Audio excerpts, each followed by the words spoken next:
Welcome to the Ghostly Gallery podcast, a place where we explore the world of horror and mystery in film, television, books, and popular culture.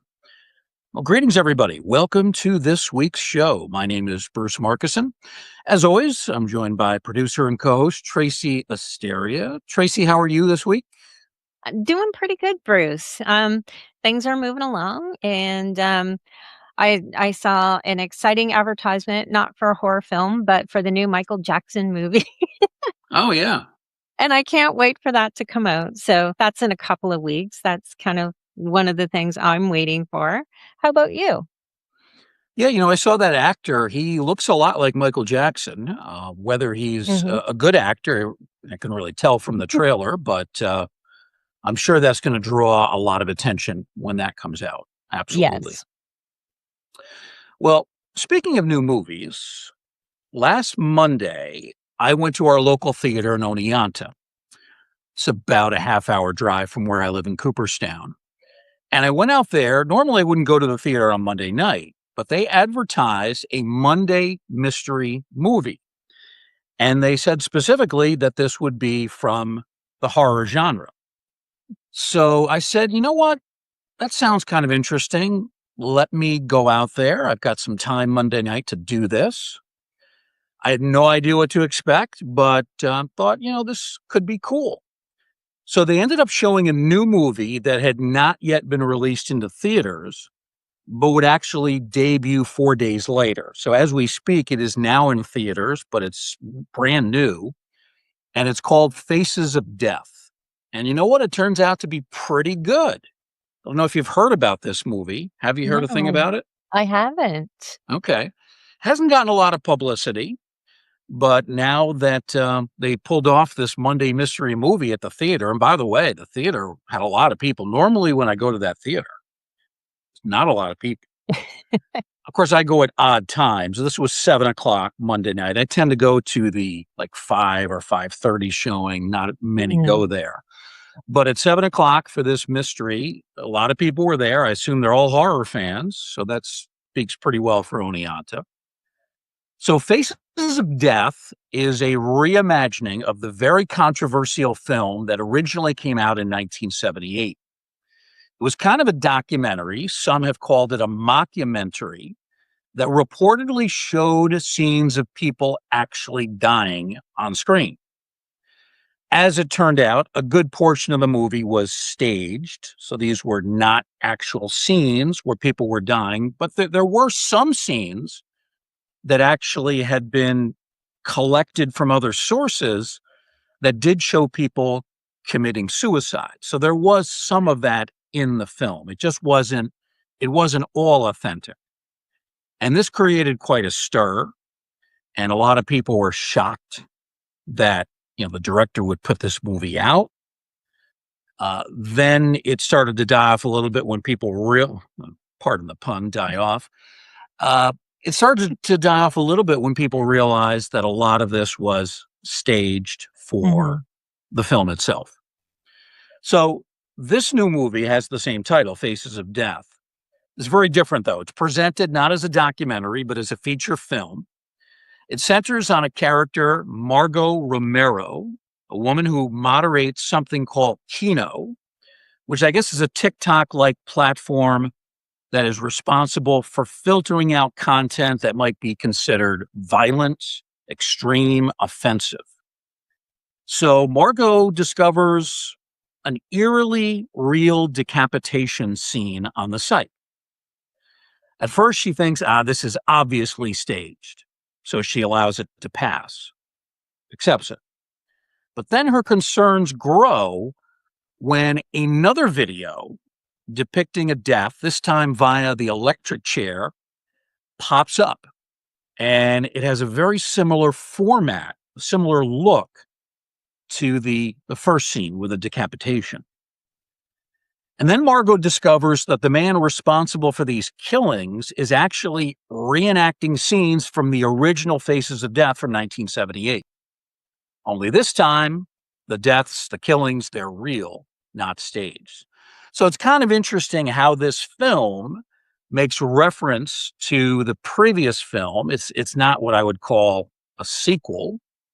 It's sort of a spin-off in some ways. Again, not a Mm. documentary, but a feature film. It was actually very well done, shot very well, pretty good acting, younger actors, not that familiar with them. There's Barbie Ferreira, who's the main character, Dacre Montgomery, a few other people, Jermaine Fowler. But it was well done Mm. and it kept my interest. And I think it kept the interest. Everybody in the theater stayed through to the end. Nobody walked out. So it's actually pretty good. Oh, wow. Oh, that Yeah. sounds interesting. That is such a cool idea to have kind of like a mystery movie before the actual release to the public. That is such a great idea. I love that. And then I checked back at the website. It's for Riverside Mall in Oneonta. Mhm. And they're doing it again this week. So I guess this is going to be a regular thing. I don't know that every week it's going to be a horror film. I don't think it will be, but it is going to be a Monday mystery movie. And I don't know if they've done it before. It's the first time I've noticed this. Oh, wow. So it went pretty darn well. And I talked to some people after the movie to get their thoughts. Did you like it? They liked the film. They kind of Mhm. liked it like I did. So that was a bit of a new experience. So Monday Mystery Movies in Oneonta, New York. And of course, we've had, several directors and actors from some of these Oneonta-based theatrical productions. It's becoming a hotbed for horror.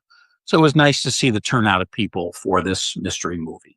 Oh, nice. What a way to generate buzz, especially in the community. And maybe they'll start highlighting some of the local directors. I mean, Kyle Carvin and, other people. I think that's such a wonderful idea.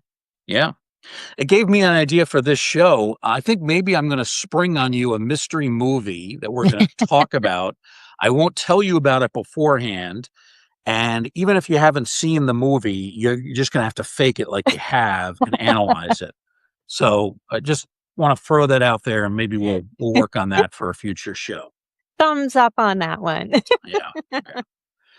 Well, on this week's show, we're gonna do something more legitimate. We are gonna talk about 2 films that we have both seen.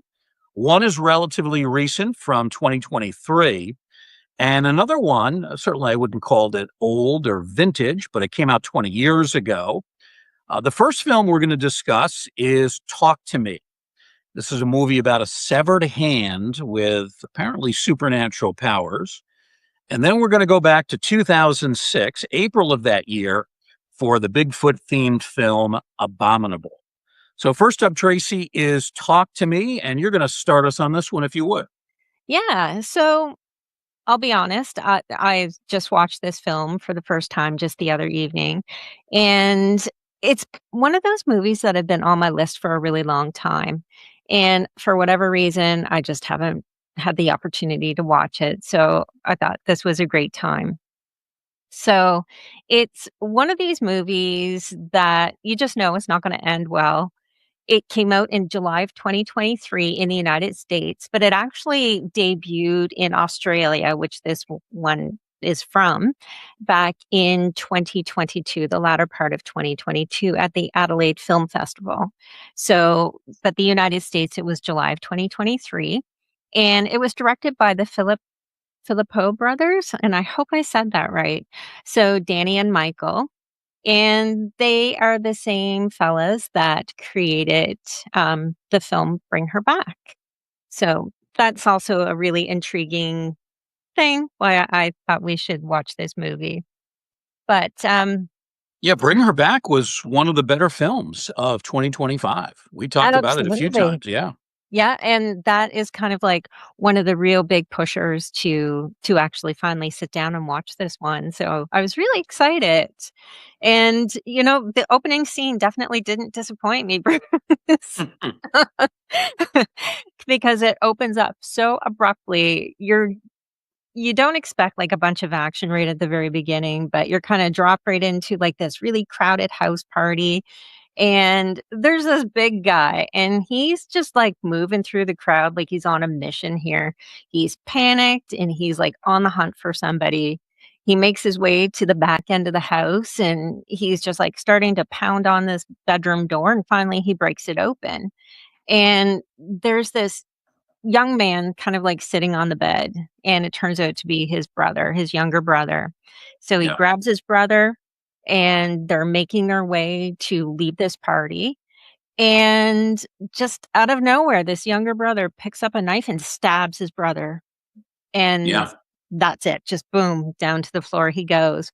But that's not even the most brutal and, you know, shaking kind of moment, because the next scene, you see this younger brother outside, and he takes this giant knife and he stabs himself in the head. And of course, he's now not with us anymore. But, Yeah. like, what a crazy opening. And, I was like, "Oh my gosh, is that what we're in for here with Yeah. this movie?" But that was it. It was just like that really brutal thing. There was no background to it. It was just, "Here is your opening sequence. Thank you very much." Yeah. And this younger brother has a really weird name, Duckett. I've never heard that before. That's right. Because That's the right. older brother, he keeps saying, "Where's Duckett? Where's Duckett? Where's Duckett?" I'm like, "Duckett." And it's That's gotta be right. his first name. It can't be the last name. You wouldn't refer to your brother by his last name, so No, it's that's weird. right.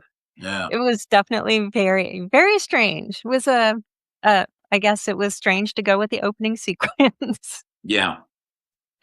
But then everything kinda settles down a bit, because then we shift to the main character, Mia, and, everything is pretty normal. She's staying over with her friend Jade and Jade's younger brother, Riley, who I wanna say he might be, like, maybe 15 years old, so he's much younger.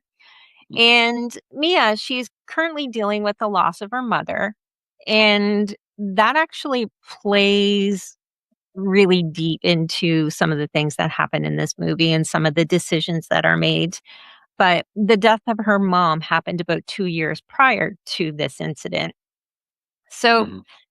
like you alluded to a little bit earlier, the main idea of this movie revolves around an embalmed hand. And this embalmed hand is encased in not glass, but maybe ceramic. So there's an embalmed hand in ceramic, and it is the hand of a spiritual medium, I guess, is how they put it. We find that out a little bit later, but it belonged to a spiritual medium. And there's a video that goes around showing people using this hand to contact spirits. And Mia thinks it would be so cool to go see it in real life.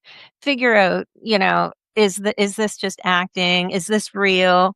Because the video footage that they're witnessing is just out of this world. So they head out to a party, everything gets started, the music drops and people are gathering around, they're filming it with their cell phones. It's like a performance. It's like they're filming a movie. So the rules Mhm. for this using this hand, they're super clear. You're going to light a candle to open the door to the spiritual world. You're going to hold the hand and you're going to say, "Talk to me." And then once you kind of make that connection, they're supposed to say, "I let you in." And then you're not supposed to let it go past 90 seconds, because if you do, that's something that can stay with you forever unless you die. But then it still stays with you. Mhm. And then to close everything off, you blow out this candle. So that whole sequence is really, really important. Yeah. So you have a bunch of people trying it out first, and then Mia wants to take a crack at this. She is really wanting to see if this is a first, because people just go so crazy. She grabs the hand, she says the words, and then she immediately reacts to something that nobody else can see. Then she goes a step further and then she finally says, "I let you in." And then her whole demeanor changes. She's laughing. She's just like saying really weird things. She's not in control. And then she focuses on Jade's brother, Riley, and she looks at him and she starts saying stuff that makes him feel like really uncomfortable, and like she's trying to warn him. And it's really I don't know. She basically says, "They want you," as in the spirits from the other side want you, so that's gonna scare him, Mhm. and the group lets this go past 90 seconds, so that was kind of like their first mistake, they don't stop, and then they try to take the hand out of Mia's hand to kind of pull her out of this kind of trance-like state, and then finally she comes to, she's shaken, and at the same time, it's done something to her because she's just not the same. Yeah. S it's quite a sequence of events, the first 20 minutes or so of this movie. It's quite intense. And I guess up to this point, Bruce, what did you think of the story? Have you ever heard of this movie before? I really had not. You were the one who told me about it, and you provided a little background information. And then I watched it, and it certainly caught my attention right from the start with that opening scene that you mentioned. I mean, how can you forget that? My first thought, though, on this, Tracy, is why do people do things like this? You know, a dead hand that's been severed from, I assume it was severed after the person died, whether it was severed while they were alive or not. Either way, it's basically now a dead hand. Mhm. You shake its hand like, you're meeting somebody, you put your hand out, and apparently it takes a grip on you. That's at least the impression I got. And you're gonna rustle up demons or ghouls or ghosts. And right from the beginning, I mean, Mia starts seeing these dead people. I mean, why? Why do people do this kind of thing in these movies? I mean, I would want no part of this at all. Even if I was skeptical of it, even if I didn't think it was legitimate, I don't want to take a chance. Then I think though, you know what? If people didn't do these things in horror movies, we wouldn't have half of these films and we wouldn't have much to talk about. So I guess it's necessary that people want to take chances and they want to do daring, stupid things, like, gather together, shake the hands, grip the hands of someone who's dead, someone who has connections to the spiritual world, just asking for trouble. Now, as far as the very beginning of the film, when the older brother is walking through that party, so it's one of those parties, I think there's a pool outside, and then there's also Mhm. indoor activity. So he's walking outside, then inside. And when I see a party like that, I think, oh, it's kind of a lighter touch. And then I thought, this guy is looking for his brother, Duckett. We don't know initially that it's his brother, but we do by the end of the scene. And I thought he was looking for him, just trying to find him so maybe he could scold him about something. Maybe the younger brother had done something wrong and he wanted to admonish him for some reason. But then you realize, well, knocks the door down, basically. The door is locked to this bedroom, and the only way he can get in is to break through the wood and splinter it. And that way he's able to get in. So he opens the door to the room and he finds his brother kind of slumped, either on a bed or in a chair, I don't remember. And his brother seemingly despondent. So Mhm. now you realize, yeah, there's something more serious going on here. But then it quickly turns to madness when the younger brother stabs him, then takes his own life. I certainly didn't see any of that coming. And it does set a very dark tone for the movie. So, right from the beginning, the directors, the screenwriters, they're establishing a mood and it hits you right there in the face. Now, one of the things that bothers me about the way this film starts, and this bothers me with a lot of horror films today. I find the beginning of the movie confusing because we have all of these different characters being thrown at us in different scenes. It starts with the party with the two brothers, and then it switches over to Mia at her friend's house. We don't know what's the relationship between these scenes, these groups of people. Who are these people? And there's so many characters. I'm trying to figure out, are they related to each other? Are they part of the same family? Are they just friends? I've noticed this with recent horror films. They like to do this now. I say they. I guess, this is just the way they kind of just jump. They make us jump right in Yep. without giving us any background information. That's kind of a new technique with horror. Not Mhm. not new in the last couple of years, but I've noticed in the last 10, 15 years. Yeah. And it's confusing. It takes me a while to get my bearings to really understand who is who, how is everybody related to each other, what exactly is going on. So this is not unique to this film. This is a general problem that I have with horror films of today. So it took me about, I don't know, 10, 15 minutes to figure out, all right, exactly what's going on, who's involved, how are they all related to each other. So just a little bit of a pet peeve, if No, you'll excuse it.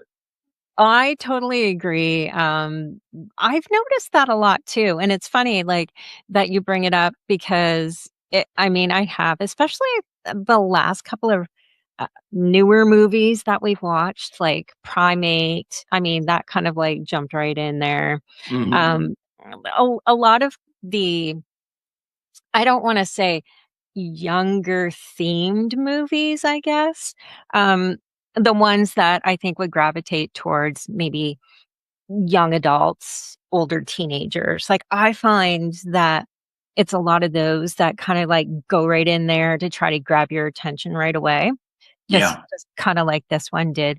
It must be, it brings me back to something that Harrison Smith said during one of our conversations about the attention span of, like, a certain generation, that Mm. they need to kind of, like, watch very small increments and, like, get the attention right away before it goes away. Yeah.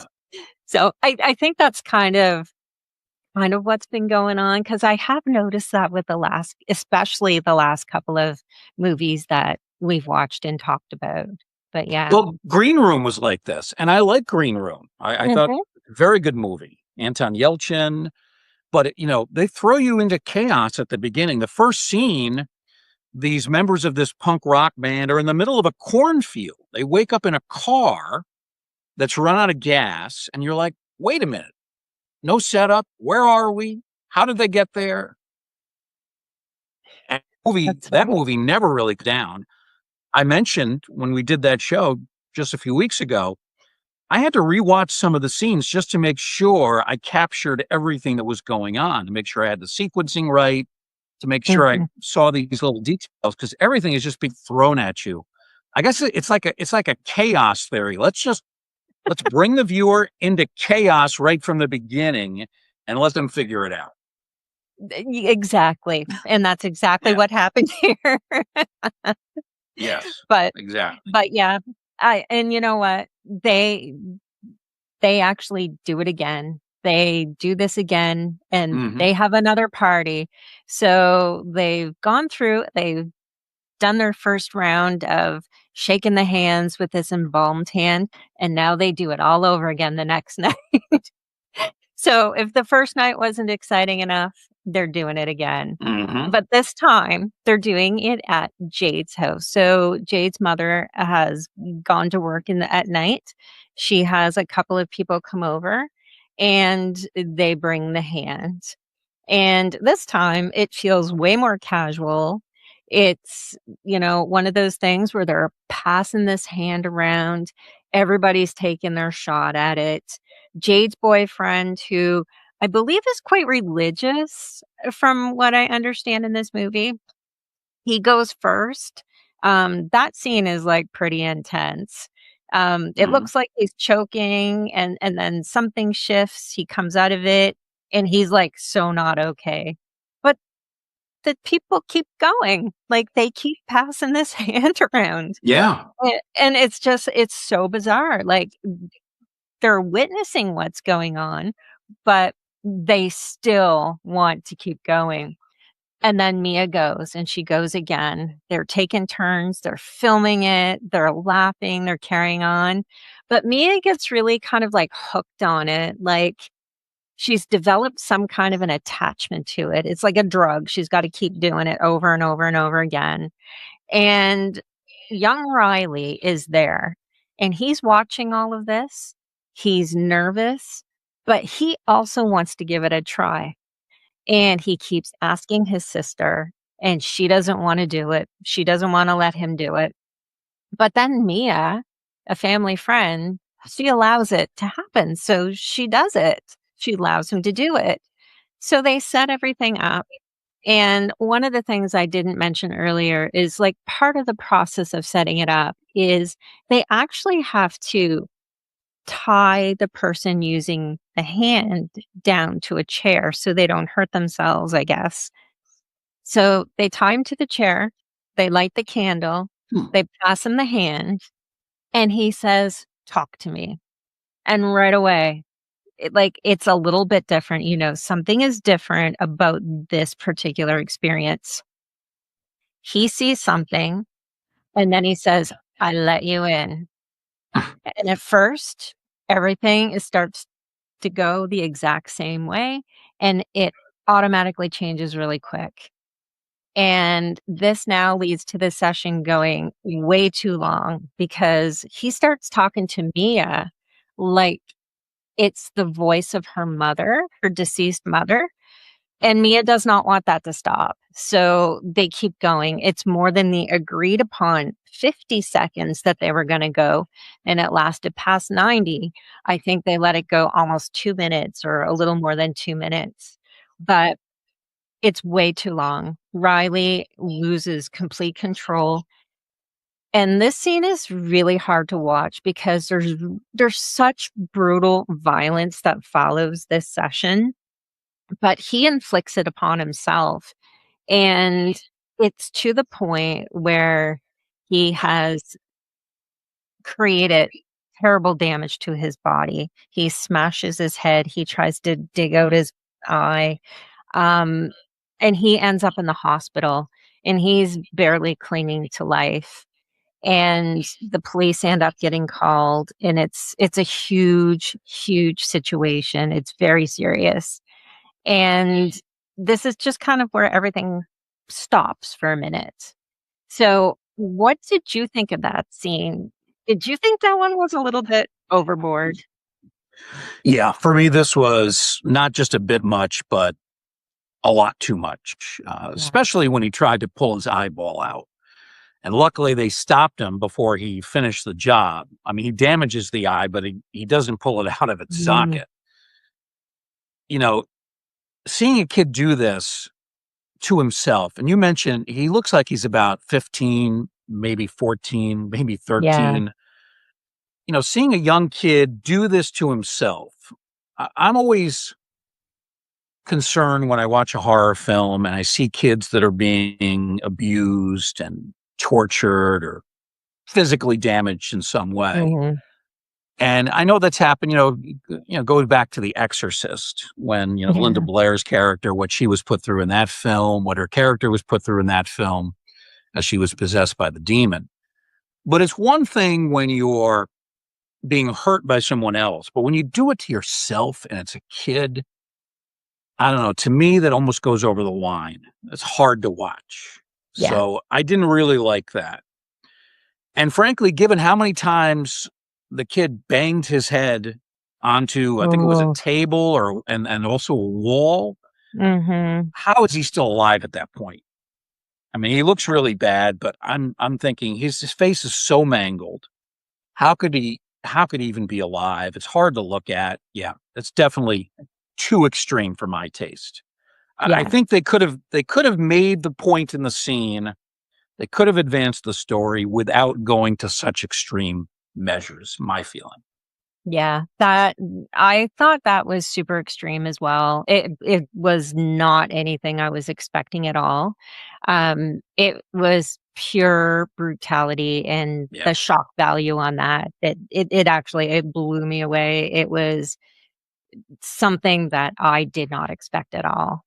yeah, Um, yeah, little bit much, but it Mia so Mia is definitely scared at this point because she sees what happens to Riley. She takes that little hand home, and she totally puts herself in isolation. And then she starts experiencing things outside of those sessions, like that ritual. She starts seeing her mother. She starts hearing her, and she's actually talking with her and interacting with her. And then she tries to get Jade's boyfriend to use the hand again, but he refuses. And again, this is another one of those really strange scenes because not long after that, there's a creepy moment where she wakes up and she sees like a decaying woman in the house. And then Jade's boyfriend wakes up and sees Mia in like this really weird state that is not normal. And that's when, like Mia is not okay. Like there is really something wrong with Mia because she is seeing something different than what everybody else is seeing.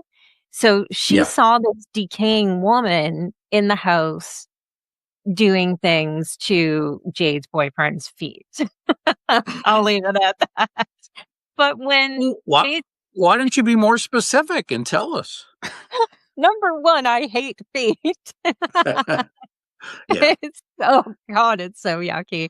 Yeah. But but then it's like and then when her boyfriend kind of, like, wakes up because Mia's saying, "Wake up, wake up, wake up."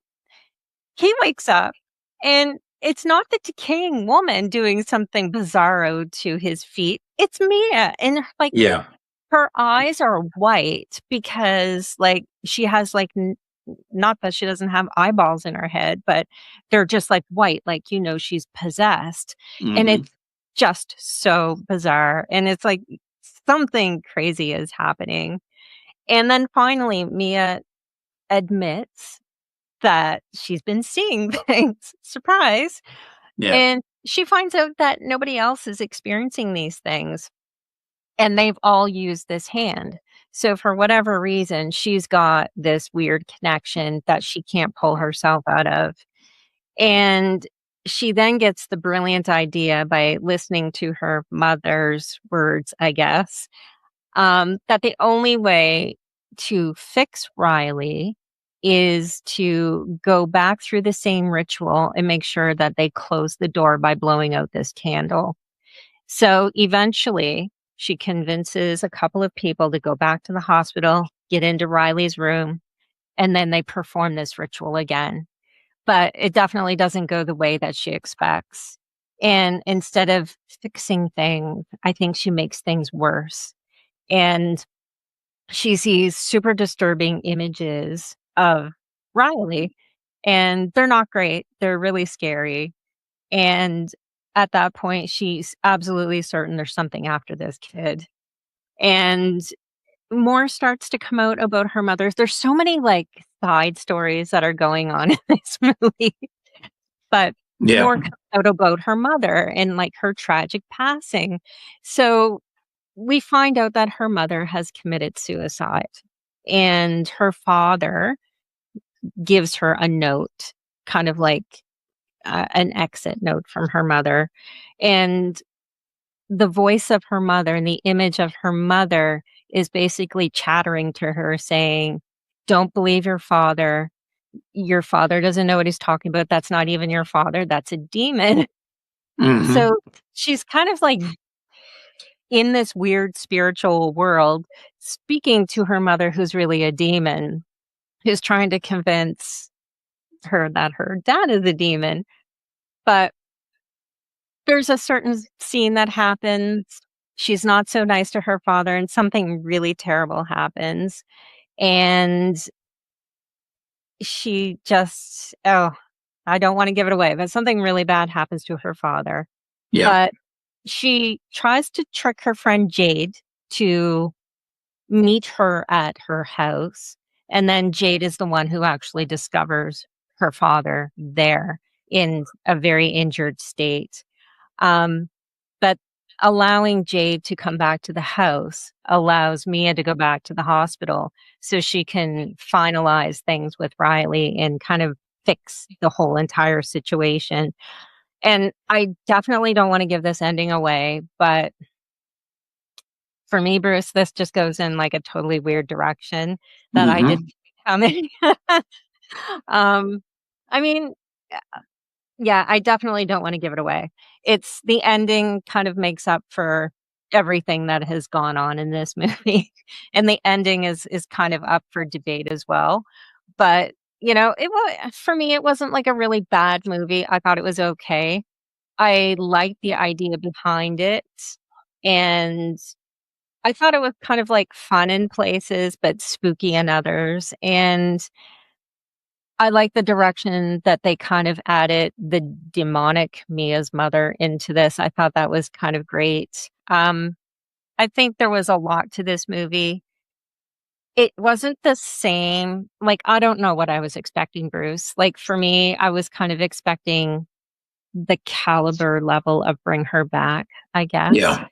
because it's made by the same people, but this Talk to Me was their first movie. Um, I don't know. I thought it was okay. I did give it 3 stars, and that's just kind of like my thoughts. I think there could have been a lot of changes to this movie, but the ending I thought was really kind of fascinating for me. The ending was worth it. It was worth kinda some of the brutality in this movie. Mm. So, I don't know. What did you think about it? Like, what were your thoughts? I think you're being generous. I did not really like the ending. I didn't really understand it that much. Yeah, it was a bit of a surprise, but Mhm. I found myself watching, kind of feeling through it. What's going on here? What's happening? And it was kind of a depressing ending too. So Yes, it based on was. the reviews I had read, Tracy, I was expecting a bit more because it's gotten some favorable Mm, press. It came out 2023, well, initially 2022, but then in the States 2023. Got some good reviews, and maybe people have gone back to it after the success of the movie last year, Bring Her Back, and mhm. maybe they're being more generous with this movie. But I was expecting a bit more based on those reviews. So I was a little disappointed in this one. Certainly not up to the level of Bring Her Back. Clearly not up to that standard. But hey, it's their first film, so you give them some slack, right? As we've talked about, some of the violence, some of the scenes with the toes, the feet, too extreme for me. And I think unnecessary. A lot of times this is done maybe to appeal to younger audiences, done for shock Mhm. value. It's not necessary to push the film forward. And I think what you end up doing is you I don't want to say offend an older audience. I'm not offended watching this, but you so disgust them that they're not as willing to maybe stay with it. Of course, we have to stay with it to watch it all the way through. But it's just such a dark film, so sad in a lot of ways. Mhm. And the ending to me, it's good for one of the characters, not so good for the other. That's about as much as I'll say about it. I did not like the ending. I just thought it was way too dark and depressing. So this was to me mediocre. It was okay. Mm. Certainly not great. I give it 2.5 stars. And I that's think that's so fair. fair. That's Yeah. very, very fair. I know, like, I was kinda torn. So I won't kid you, after this movie was over, I kind of, like, started Googling different things to see, like, what what did other people think of this ending, and, it was kind of interesting to read other people's takes on the ending piece, and Mhm. I do believe it is for a younger audience. Like, not that we're old, because we are not old, Bruce. We are not old. Well, you're Um, not. You're not. I am, but yeah. but I do think it's geared towards, like, older teenagers, younger kind of adults. Yeah. That's kind of where I think this audience range is. Um, Definitely, it was not for somebody my age, I don't think, but, I think Yeah. you're right. 2.5 stars is very, very fair, very fair. Yeah. It's a very young cast. Mhm. The only real familiar face is the mother of Jade, and you mentioned her name to me. The actress is Miranda Otto, who Right. I've seen and you've seen in other films before. Mhm. Character actor, good, Yeah. although she's very foul-mouthed as the mother in this movie. That's right.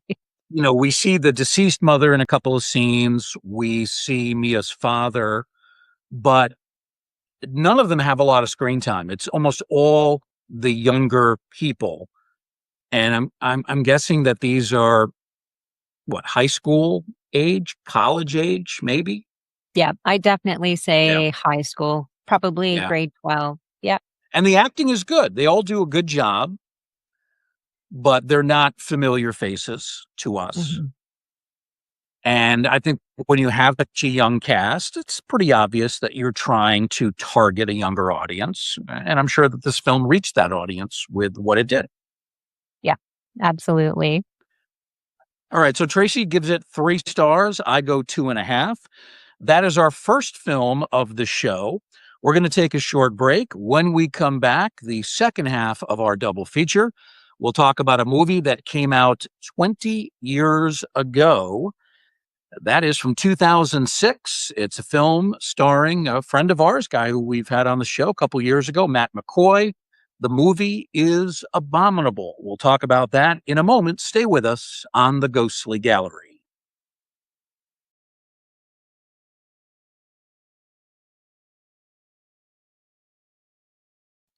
Welcome back to the Ghostly Gallery podcast. Bruce Markison and Tracy Asteria with you for the show.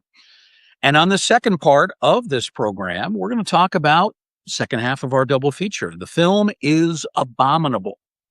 Now, this is not the 2019 family adventure done in animated form. No, this is a film that came out 20 years ago, April of 2006 or 2006, directed by Ryan Schifrin and starring Matt McCoy in the lead. So Abominable begins with a nighttime scene in a rural area where a middle-aged couple, Ethel and Billy Haas, played by Dee Wallace and Rex Lynn, hear some strange noises outside of their farmhouse. They go outside to investigate, soon discover that their horse has been torn to shreds, their dog has also been killed. So the couple retreat to the house. They continue to hear the strange sounds of the creature, which sounds like it's just outside their door. Then they step outside the front door and they notice enormous footprints just a few feet from the house. And those footprints have been left by the creature that apparently killed their animals. From there, we flash to a daytime scene where a man named Preston Rogers, played by our guest that we had a couple of years ago, Matt McCoy, he is returning to his abandoned cabin in the woods. Accompanied by his home care nurse, a bumbling man named Otis, Preston is now in a wheelchair, unable to walk as the result of a terrible mountain climbing accident. It took place 6 months earlier. Preston and his wife climbing this mountain, their cables snapped, resulting in both of them falling. Preston, fortunately able to survive, although badly damaged, but his wife fell hundreds of feet, culminating in her death. Now, as part of his doctor's rehabilitation plan, Preston has returned to the winter cabin, which he owns, near the accident site. Preston very reluctant to return because of the bad memories, obviously, but Otis urges him to push forward. Otis helps Preston out of the wheelchair, carries him up the stairs, and then helps him to settle into the cabin. Now, Preston is a man who has clearly not recovered from the personal trauma, but he soon becomes distracted by a developing situation. 5 young women, all beautiful, of course. I mean, there's no doubt of that, right? They have moved into the cabin next door to attend a weekend bachelorette party. Though it's never really made clear exactly where that party is going to take place. Preston soon notices that one of the women has disappeared, leaving behind a cell phone on the ground. And so Preston logically believes something has happened to her, something bad. So he's using binoculars.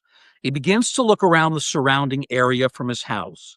The house is elevated, so he has a really good view of the trees and the landscape all around him. He notices that a nearby telephone pole has fallen down, knocking out service on his cabin phone. And he then sees a pair of red eyes staring at him, I mean, directly at him from the trees in the woods. So he suspects there is some kind of a dangerous creature hiding in the trees. Preston realizes this creature has targeted the women. Now, at first, the women suspect that Preston is a peeping Tom because he's out there on the porch or the balcony with the binoculars. He's staring at them. But soon circumstances are going to change their thoughts. They realize he's actually trying to help them. One by one, the creature takes these women out. Preston tries to help them from his wheelchair as a distant observer, but there's little he can do because of his paralyzed condition. In the meantime, Billy Hoss, the husband we saw in that first scene, and two of his friends are seen sitting by a campfire in the forest. They're hunting for what they believe is a Bigfoot creature that has been killing their farm livestock. One of the three men searches a nearby cave, and there he finds Karen, the first of the women to be attacked by the creature.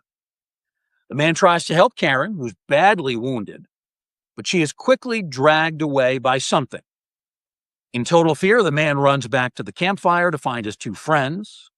The three men now together, they try to defend themselves against the creature, but predictably that does not go well. All three are killed within about a minute.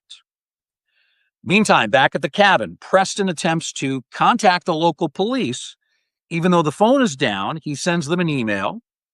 But the Sheriff Halderman, is skeptical of his report and dismisses it with a return email, basically telling Preston, "We've got no time for your practical jokes. Please don't bother us again." Well, when Preston witnesses another one of the women being murdered, he becomes somewhat hysterical. Otis, the nurse, tries to sedate him, but Preston gains control of the needle and he jabs Otis in the neck, sedating him instead. At first, I thought he had maybe killed Otis, but Otis is just knocked out from the needle jab and does eventually come to consciousness. Eventually, Preston and one of the women, named Amanda, they're left alone to battle the creature. They're in Preston's house. Now, the situation will force Preston out of his wheelchair as he and Amanda attempt to escape the house and elude this massive, powerful creature that has made its way inside. And that leads to a dramatic conclusion. So, Tracy, that is the story of Abominable. What were your initial impressions of this? Um, well, I've never seen it before. We have talked about it before, and it's one I wanted to watch because, we had Matt McCoy on the show a while back, so it was nice to finally get to see it. Um, for me, right away, it kind of had a really familiar feel to it. I kept thinking of the movie Rear Window, just like that Mhm. whole setup. Being stuck in one place and just watching everything kind of happen around you without being able to do a lot. And I thought that was kind of like a really cool piece of this story. But I will be honest with you, Bruce, my absolute first reaction, I I wasn't sure if this was meant to be a comedy or a horror movie or like a spoof of a horror movie. I wasn't sure because it just had a weird kind of, like, comedic feel at points, like, I didn't know if they were trying to make fun of different things, um, and even as the movie went on, I still wasn't 100% sure. There are moments that it was like for me, it was like pure creature feature, like, it was absolutely, the whole Bigfoot abominable monster, like, absolutely, Mhm. um it was there, but there were other times and it just could have been just me watching it at the time, but I couldn't tell if it was, like, supposed to have comedy to it, if it was kind of meant to be that way. Um, but yeah, that was kind of like my initial kind of, like, reaction. I wasn't sure how to take it, but Yeah. it was interesting. Well, I think first and foremost, it is a horror movie, but there certainly are comedic elements to it. Mhm. The three guys at the campfire, they're played by Rex Lynn, Jeffrey Combs, Lance Henriksen. Jeffrey Combs, his character is definitely played for comedy. The Yes. home care nurse, who's pretty inept and annoying. Otis, he's definitely there for comedy. Matt McCoy, though, plays his part very seriously. And I think for Mhm. the most part, it is a film that is done with a serious tone, but they do try to sprinkle in some comic elements as well. Now, Matt McCoy, who we talked with a couple of years ago on this program, we did talk a little bit about Abominable. We also talked about another great movie, really one of the best movies of the 90s, horror movies, The Hand That Rocks the Cradle. He's in that as well. So he's better known as a character actor, but here he is given the lead role as Preston. I think he's really good. He's a Mhm. likable man. He's badly trying to overcome his recent tragedy. You feel sympathy for him right from the start. I thought also he has really good chemistry with actress Haley Joel, who plays Amanda. Now, it's interesting, Tracy. Haley Joel made only 2 TV series appearances after this movie, which came out in 2006. Really? Yeah, she made 1 TV appearance later in 2006 and then 1 in 2007, and she is apparently retired from acting. Oh, wow. I looked at her IMDb page.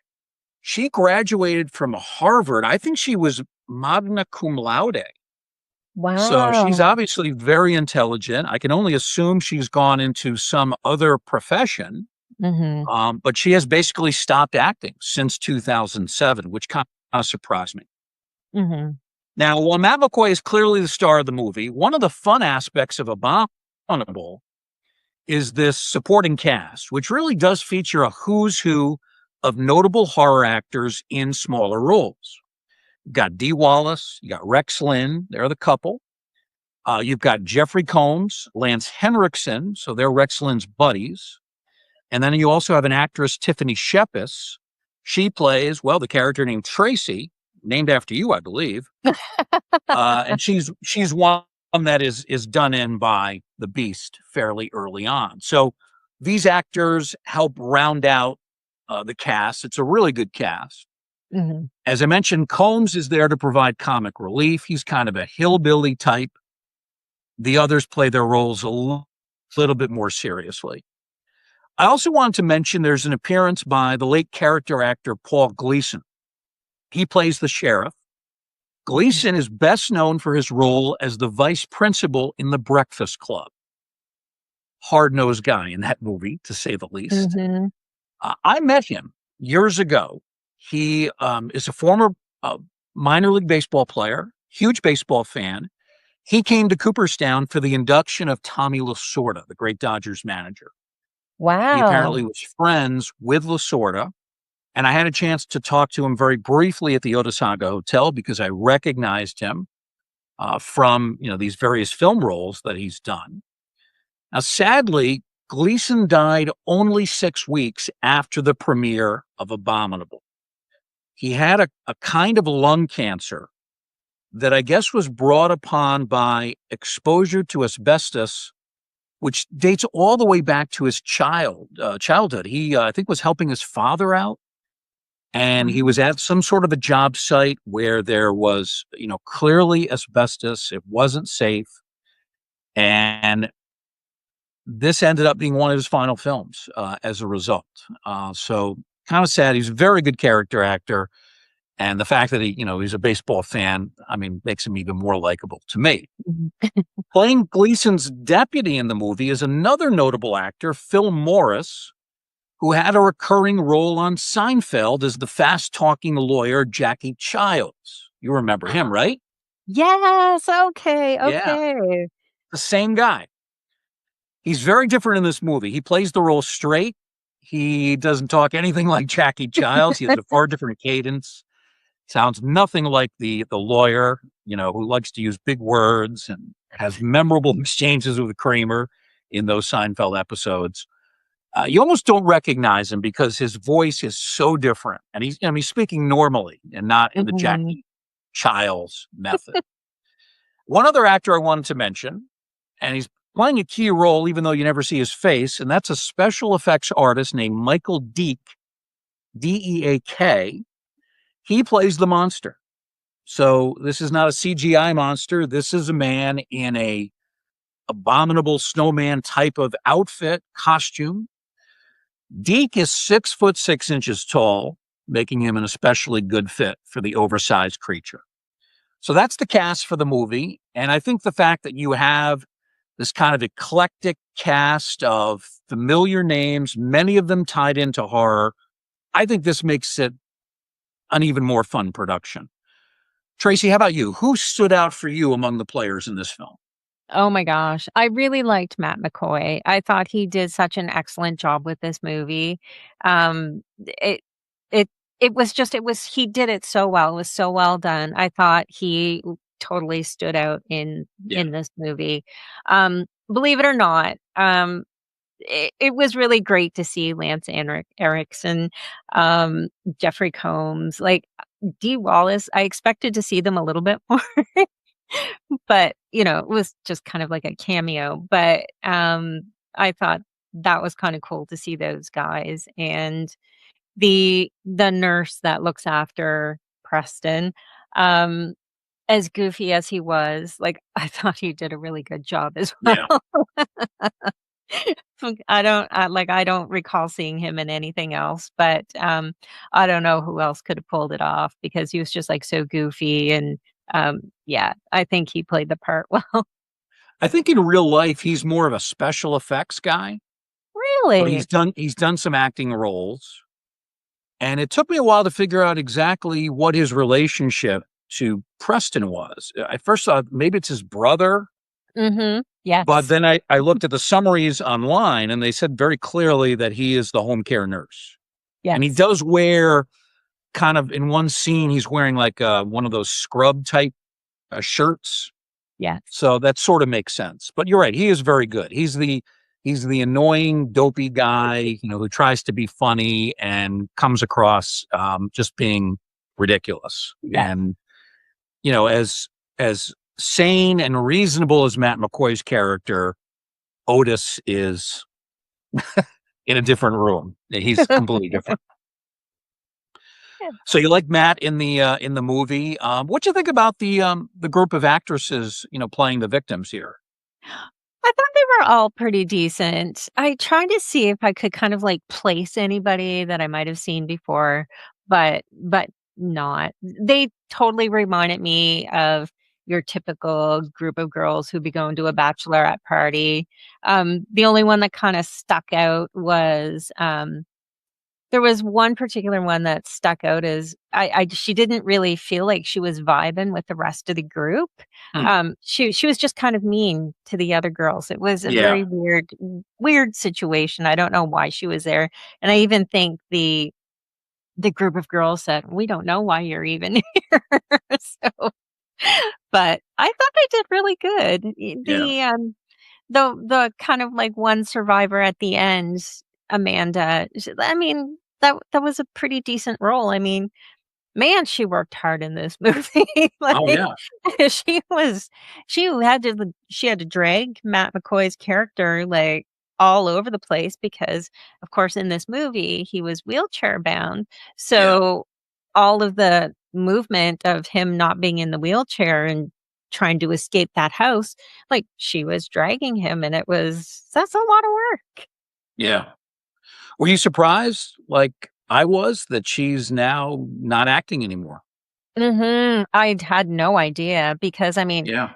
she's so young. Like, I know Right. this movie was 20 years ago, but she's still so young. I think, like, she might be, like, in her high 40s, low 50s Yeah. today, and then that is still so young to still be in this profession, but she's gone on to bigger and better things. I mean, especially with her education, like, that's Yeah.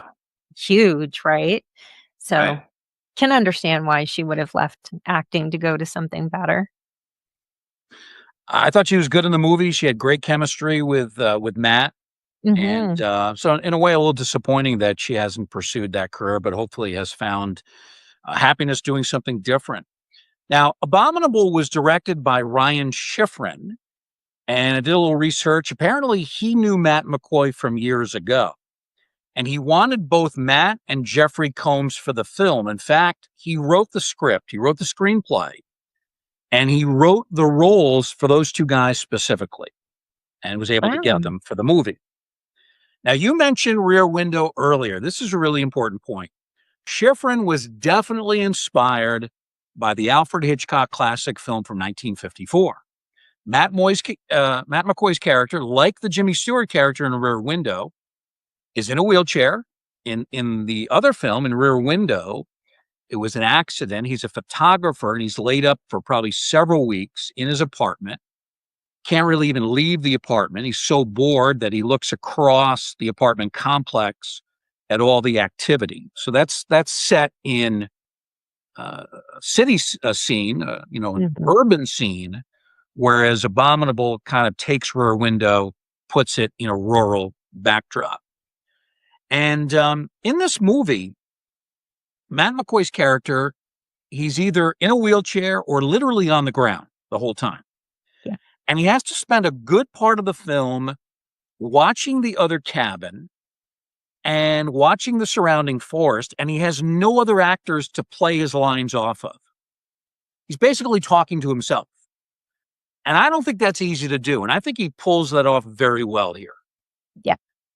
Now, as for Ryan Schifrin, the director, when he was asked about this movie years ago, he said that when he went to pitch the film to investors, he did describe it as a Rear Window, but as a creature feature. So there's no question at all that he was influenced by that. And as you said, you watched the movie, you thought of Rear Window, that definitely sprang up in your mind.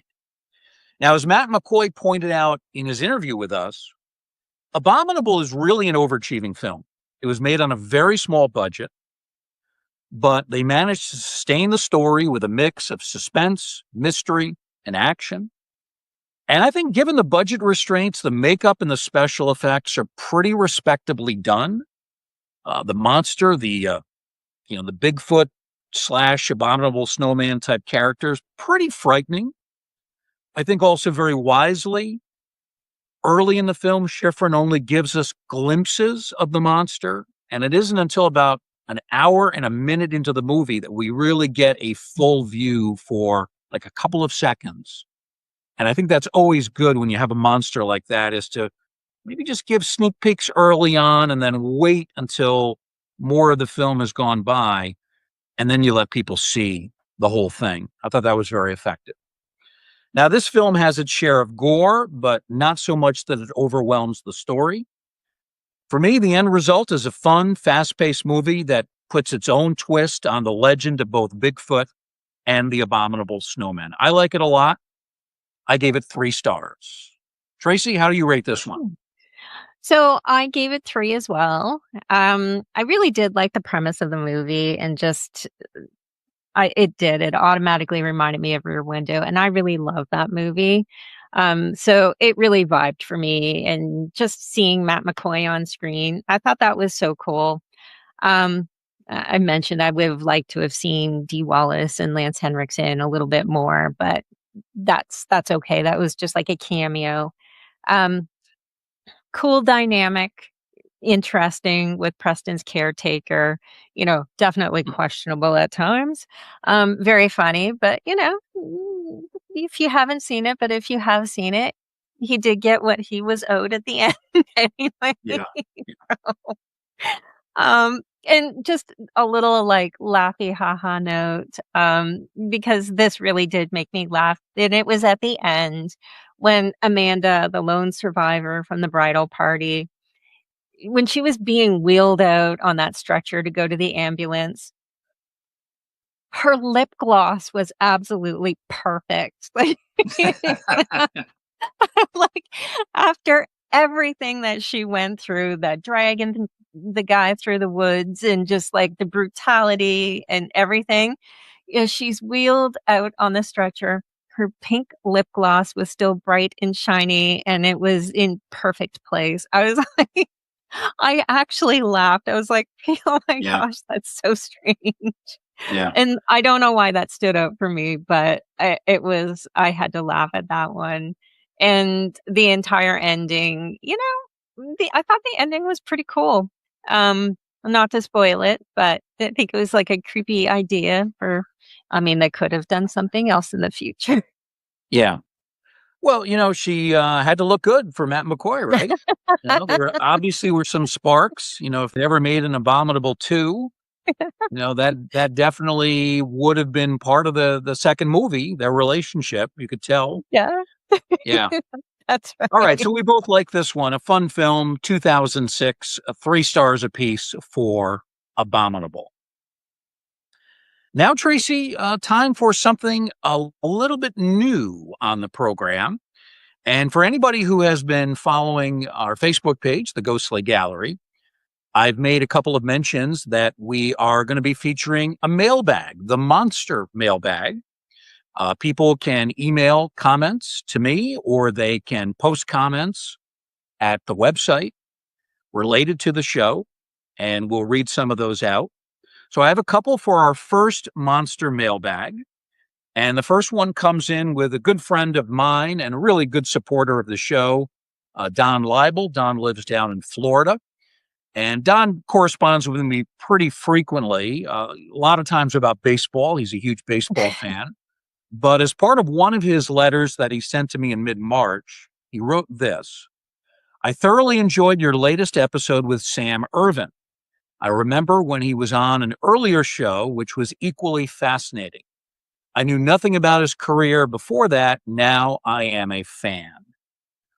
So Donnie chimes in on Sam, and I have very similar feelings on Sam. I first met him at a Monster Bash. It was probably 5 or 6 years ago. I didn't know a lot about him before then. I could tell though, just meeting him there, this outgoing guy, willing to talk to anybody. And then when we started the podcast, I thought, this is a guy we should get on the show. And you were able to correspond with him. We've had him on a couple of times. He has talked about, in his most recent appearance with us, his book about his relationship with Brian De Palma, working on De Palma films. Sam is an absolute blast. He's one of the great storytellers out there. He's funny. He's quirky.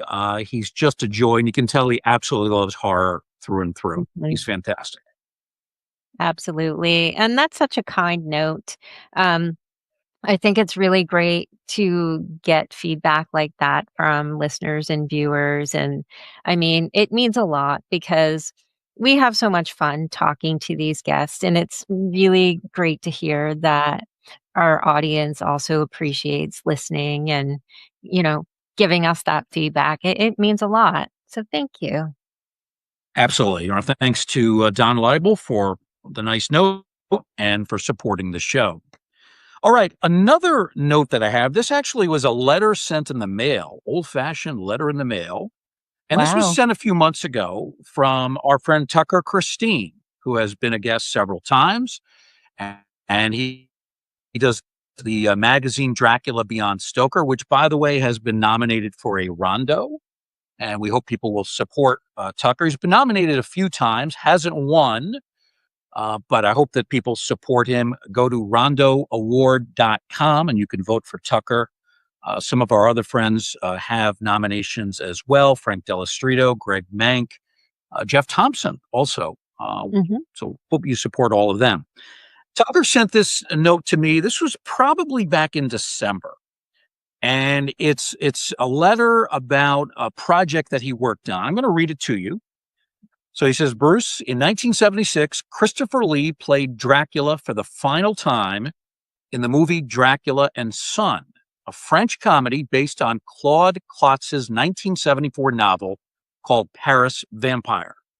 While the film was eventually dubbed into English and unfortunately edited, if you seek it out, be sure to watch the original French cut. The novel itself never was dubbed into English until now. Tucker goes on to say, I initially translated Paris Vampire for the sole purpose of reading it myself. When I finished, I sought the rights to release it officially, but to no avail. Still, there's nothing preventing me from sharing it with you here as a small holiday offering. So enjoy and thank you for all of your support. Happy holidays, Tucker Christine. And for those watching on YouTube, you can see the cover. So this was put together by Tucker. He Mhm. was able to translate from French into English, Wow. and it's not anything he's publishing or trying to sell because he doesn't have the rights to it. Mhm. But did send me a copy of it, and it's very professionally done. It's the whole book, the whole novel translated, and this became the basis for Christopher Lee's last Dracula film, Dracula and Son. It's not that well known, but nice contribution from Tucker Christine. Can you imagine? First of all, I don't speak or read French, so this would be impossible for me to do, but Tucker apparently does. Imagine translating an entire book from one language to another. Just amazing. Oh my gosh. Oh, that's an awesome thing to do. The cover looks beautiful and, I think that is extraordinary. That's Yeah, an extraordinary gift. he's quite the workaholic. I mean, he the stuff that he puts out, he posts things on Facebook, he writes the magazine. I think I'm trying to remember how many issues he's done at this point, but he's been putting these out on a quarterly basis for several years now. They're really well done. Feature a lot of guest articles that are done by scholars, academics, professional writers. Some of it's fiction, some of it is historical research. It's really a good magazine, Dracula Beyond Stoker. I hope it wins the Rondo Award. So thank you to Tucker for doing that. So we appreciate our letters and emails from fans, Don Leibel and Tucker Christine, our first monster mailbag. Yay. All right, Tracy, that's going to wrap things up for the show. Thanks for your thoughts on the two movies this week.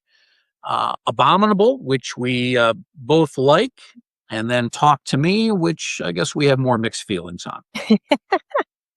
It's been fun. It's been interesting. It was great to see both of those movies, because my curiosity got the best of me on Talk to Me. And, thank you for Yeah. mentioning the Rondo Awards as well. I will make sure to have the link to go vote for the Rondo Awards in the bottom of the video description, as well as the audio podcast description. So listeners and viewers can check out the Rondo nominees and make their votes. All right. Very good, Tracy. Thank you as always. We thank all of our listeners and viewers. We appreciate the fact that you decided to visit us in this Museum of the Macabre. And we do hope to see you again next time, right here in the Ghostly Gallery.